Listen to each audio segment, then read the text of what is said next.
Assalamualaikum warahmatullahi wabarakatuh. Waalaikumsalam warahmatullahi wabarakatuh. Sebelumnya saya ucapkan terima kasih banyak kepada para teman-teman kelompok saya. Sebelumnya saya perkenalkan, saya Ahmad Hilman Samahera dan teman saya Ahmad Aman Wahid. Saya Sayyidatul Mufadat. Oke, di sini kelompok saya akan mempresentasikan dari tugas UTS mata kuliah sistem pakar. Untuk logika fuzzy sendiri adalah suatu pendekatan matematis yang memungkinkan pemodelan ketidakpastian dan ambiguitas dalam pengambilan keputusan. Berbeda dengan logika klasik yang mengoperasikan dalam kerangka nilai biner atau benar atau salah, logika fuzzy tersebut memperluas konsep dengan memungkinkan variabel memiliki nilai yang bersifat kontinu dan tidak hanya terbatas pada benar atau salah.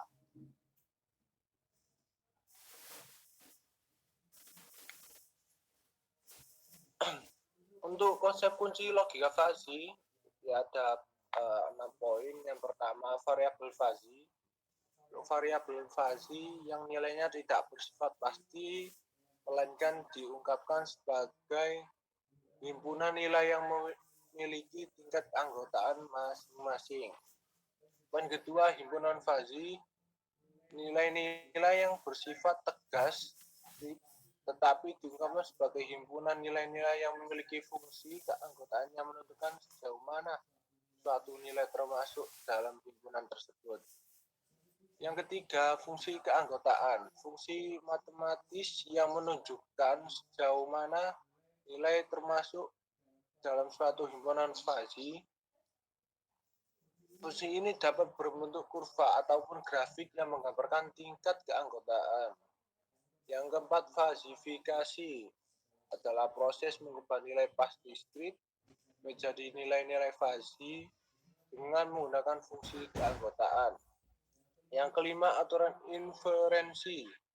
Aturan-aturan logika fuzzy yang menghubungkan variabel input dan output. Aturan ini mencerminkan cara berpikir manusia dan logika yang bersifat tidak adil. Yang keenam, difusifikasi atau proses mengubah nilai fuzzy kembali menjadi nilai-nilai pasti atau skru sebagai hasil akhir dari sistem logika fuzzy. Logika fuzzy sendiri banyak diterapkan dalam berbagai bidang termasuk sistem kontrol cerdas, pengambilan keputusan, pengambilan sinyal, dan kecerdasan buatan. Keuntungan utamanya adalah kemampuan untuk ketidakpastian dan ambiguitas dalam data yang seringkali sulit atau tidak mungkin dilakukan metode konvensional. Selanjutnya saya akan lemparkan kepada saudara Adit, kepadanya saya persilakan. Untuk selanjutnya, presentasi Google Colab. Kita akan menjelaskan penerapan dalam mengontrol permasalahan tip tadi dengan menggunakan Google Colab.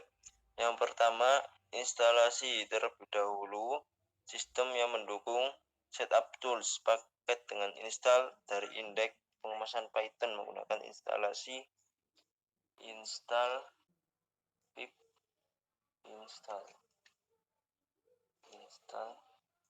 menu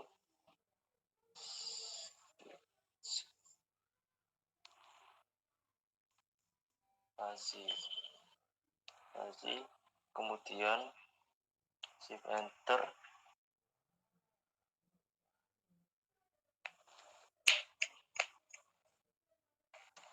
Jika sudah, kemudian kita definisikan variabel fuzzy-nya.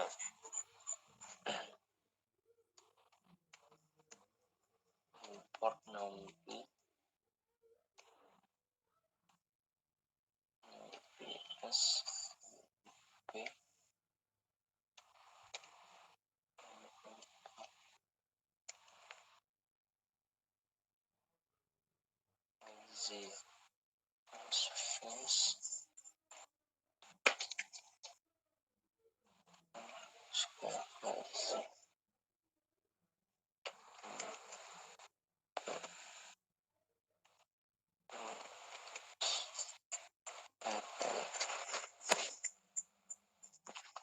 Lalu kita save enter.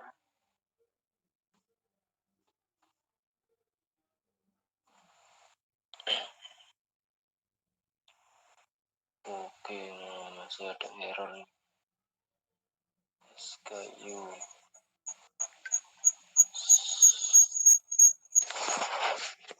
Oke, bentar.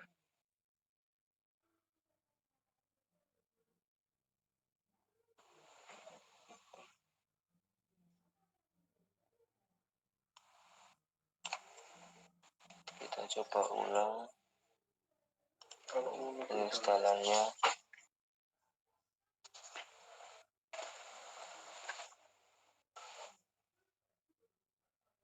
Oke, ini sudah selesai.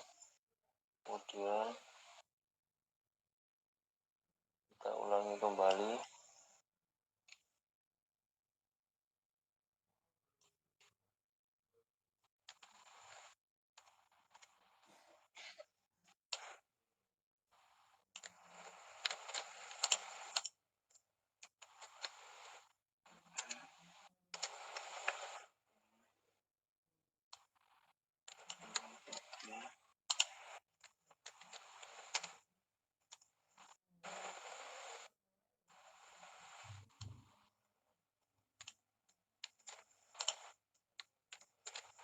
Oke. CTRA konsekuen. IP itu cerita apa sebenarnya? Kita tunggu. Oke, berhasil ya Pak. Lanjut. Untuk membantu memahami seperti apa keanggotaannya, gunakan view method dengan quality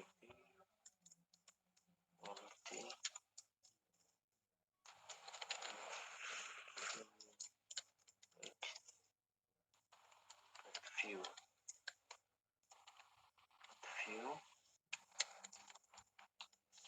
enter.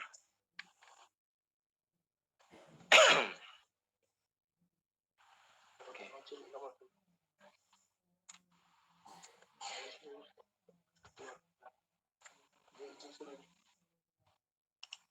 Start view where is dot view.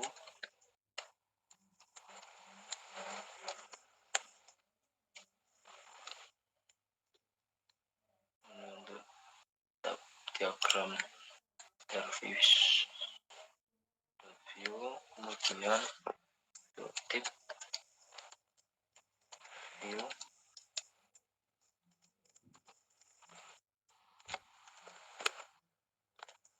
Oke. Sekarang agar segitiga ini berguna, kita mendefinisikan hubungan fasi antara variabel masukan dan keluaran. Untuk keperluan contoh, kita pertimbangkan 3 aturan sederhana. 1. Jika makanannya buruk atau pelayanannya buruk, maka tip aktifnya akan rendah. 2. Jika layanannya rata-rata, maka tipnya akan rata-rata. Ketiga, jika makanannya enak atau pelayanannya bagus, maka tipnya akan tinggi. Kebanyakan orang akan menyetujui peraturan ini, namun peraturannya tidak jelas. Memetakan aturan yang tidak tepat menjadi tip yang jelas dan dapat ditindaklanjuti adalah sebuah tantangan. Ini adalah jenis tugas yang unggul dalam logika fuzzy. Membuat aturan rule. Untuk membuat rule-nya, rule 1 dengan dot rule quality for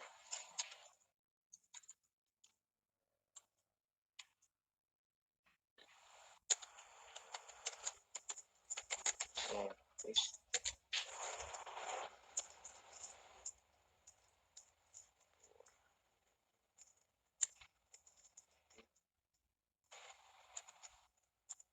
No.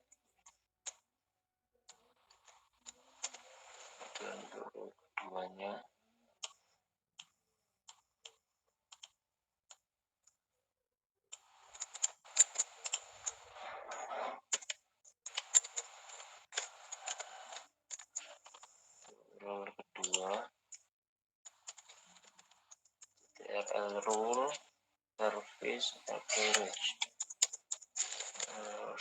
Average.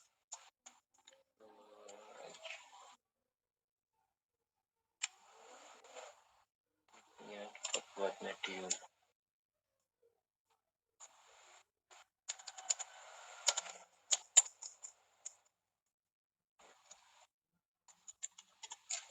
Medium. Untuk yang ketiga, service.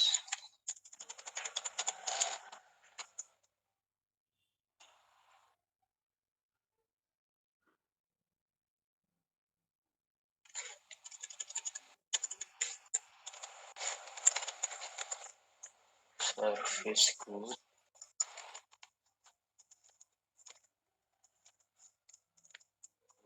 Kemudian quality.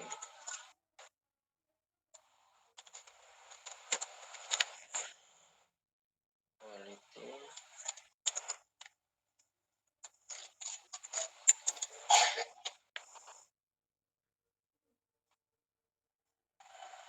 Quality good. Tip hike.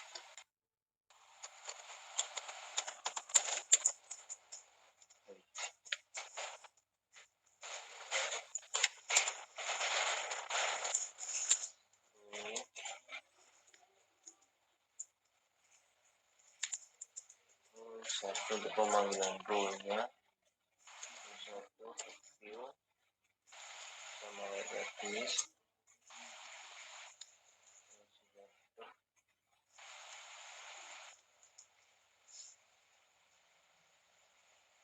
Ini untuk rule yang pertama.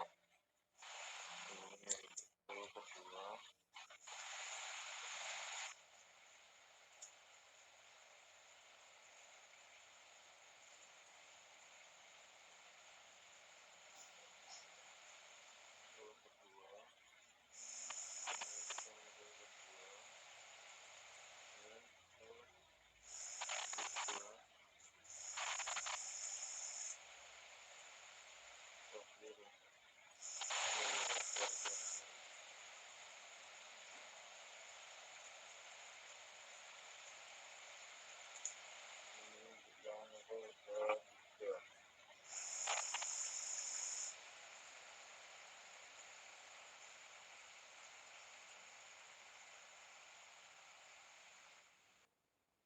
Untuk selanjutnya, setelah aturan kita tentukan, kita cukup membuat sistem kontrol melalui kontrol sistem.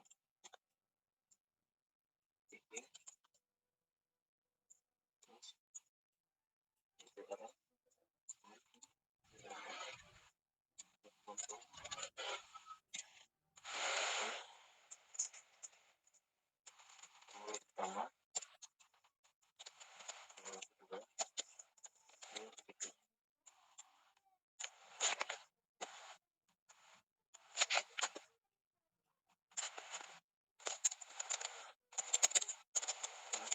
Tekan kontrol sistem.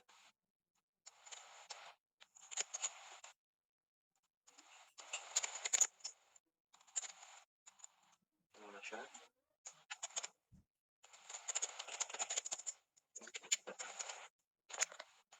Setelah itu, kita sekarang dapat mensimulasikan sistem kontrol kita hanya dengan menentukan input dan memanggil metodenya.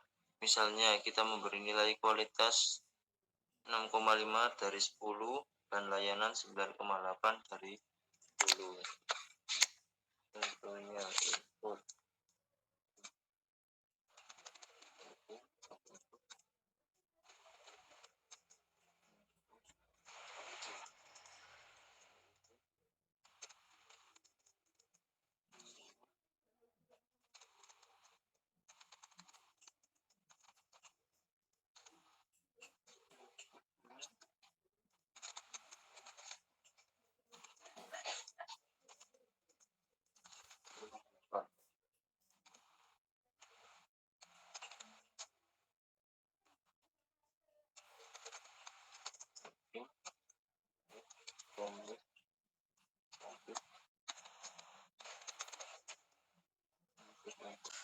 dihitung, kita dapat melihat hasilnya serta menvisualisasikannya dengan cara print, typing, titik off, output, if w, sing sama dengan typing.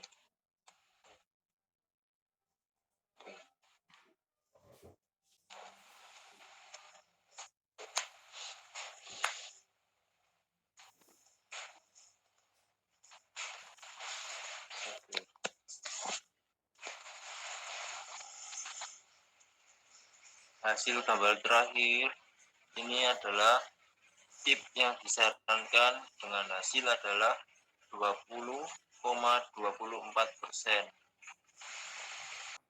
Oke, terima kasih Mas Adit yang sudah menjelaskan dengan konsisten. Untuk selanjutnya akan dijelaskan untuk peraturan untuk saudara Ida. Saya persilakan. Oke, dari penjelasan dari saudara Firman sama saudara Adip, maka jika kita membuat pengontrol yang perkirakan tip yang harus kita berikan di sebuah restoran, kita dapat menyusunnya sebagai berikut. Yang pertama, antecedent atau input yang terdiri dari service, yaitu rentang nilai tajamnya, seberapa baik pelayanan pramusaji dalam skala 1 hingga 10. Himpunan fasi yang didapat terdiri dari buruk, dapat, diterima, dan luar biasa. Kemudian kualitas makanannya. Seberapa enak makanannya dalam skala 1 sampai 10, himpunan fasinya terdiri dari buruk, layak, dan bagus.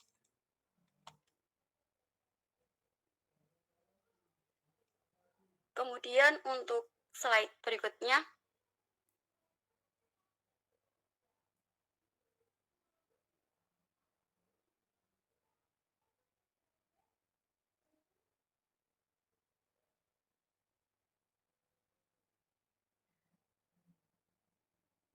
dalam bagian konsekuen atau keluaran terdiri dari tip. Yang menjadi masalah berapa banyak tip yang harus kita berikan dalam skala 0 sampai hingga 25%, maka himpunan fasinya terdiri dari antara rendah, sedang, dan tinggi. Kemudian aturan-aturannya, yaitu jika pelayanannya bagus atau kualitas makanannya bagus, maka tipnya akan tinggi. Jika layanannya rata-rata, maka tipnya akan menjadi sedang. Jika layanannya buruk dan kualitas makanannya buruk, maka tipnya akan rendah.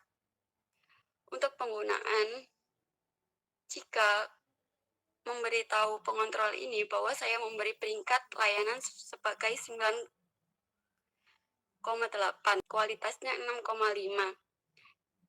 Hasil rekomendasi untuk pergi ke restoran tersebut, maka kita akan dapat memberikan tip 20,2%.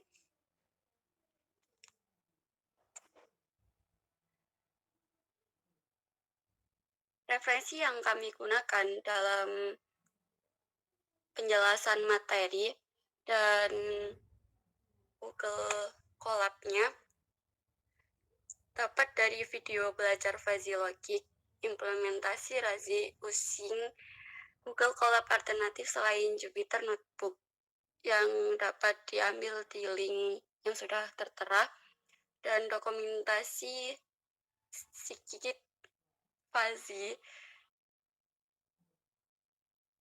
Websitenya juga sudah terdapat di dalam PPT yang sudah kita buat.